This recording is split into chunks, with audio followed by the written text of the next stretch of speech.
The new EFL curriculum clearly says that teaching English should be based on communicative approach. The biggest change for many teachers and students will be the way grammar is taught, which is in a communicative way. What does this term communicatively actually mean, and how does teaching grammar fit into it? Communicative language teaching is based on the idea that language is best learned when people have opportunities to actively use it. So when students are given a purpose for communicating, they will have the desire to communicate, and then the language learning will happen naturally of its own accord.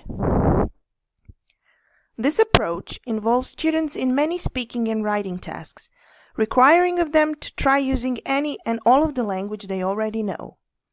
The focus in CLT is more on content than on form, that is, on communication related to the realistic use of language and context. It concentrates on how successfully students can communicate instead of whether they are speaking or writing correctly. In short, fluency over accuracy. Error correction is often done after the students have tried to speak or write communicatively. CLT gives students opportunities to practice using the language and to see its relevance outside the classroom. It also requires active learning and teaching. And what works in teaching grammar? The purpose of grammar is using appropriate structures for effective communication. Endless rules and explanations about a certain structure without showing the reason for its necessity and practical application students often find boring and hard to learn, so they get bad grades, which in turn demotivates them from learning grammar. According to David Noonan, there are two metaphors which can be used to describe grammar teaching and learning.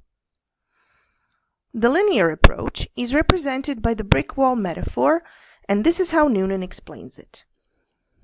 Metaphorically, learning another language by this method is like constructing a wall. The language wall is erected one linguistic brick at a time. The easy grammatical bricks are laid at the bottom of the wall, providing a foundation for the more difficult ones. The task for the learner is to get the linguistic bricks in the right order. First the word bricks, and then the sentence bricks. If the bricks are not in the correct order, the wall will collapse under its own ungrammaticality. The other perspective is shown using the metaphor which compares learning grammar to an organic garden. The organic metaphor sees second language acquisition more like growing a garden than building a wall.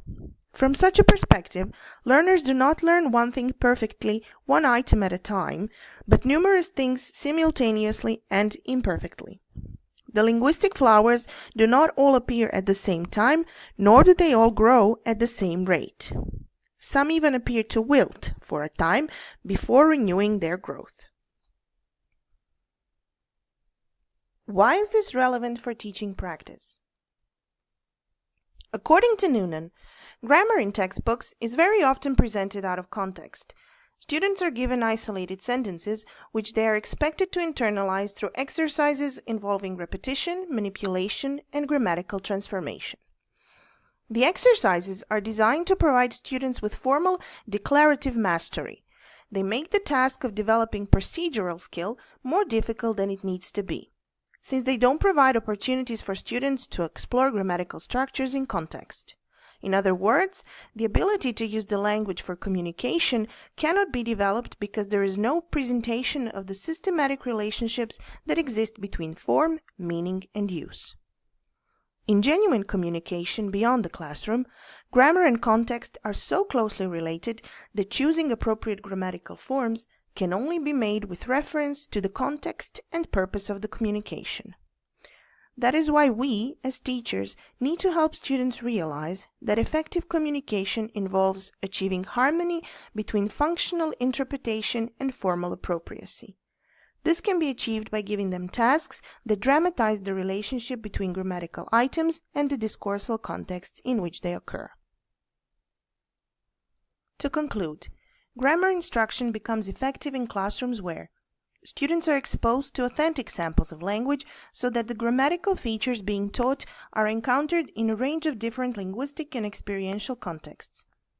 It is not assumed that once students have been drilled in a particular form, they have acquired it, and drilling is seen only as a first step towards eventual mastery.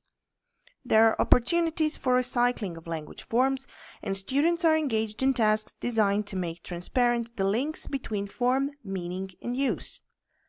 Students are given opportunities to develop their own understandings of the grammatical principles of English by progressively structuring and restructuring the language through inductive learning experiences which encourage them to explore the functioning of grammar and context. Over time, students encounter target language items in an increasingly diverse and complex range of linguistic and experiential environments. This in no way means that dialogues, drills, and deductive presentations by the teacher have no place in the grammar class. What we need is an appropriate balance between exercises which help learners come to grips with grammatical forms and tasks for exploring the use of those forms to communicate effectively. Flowers can grow on walls as well.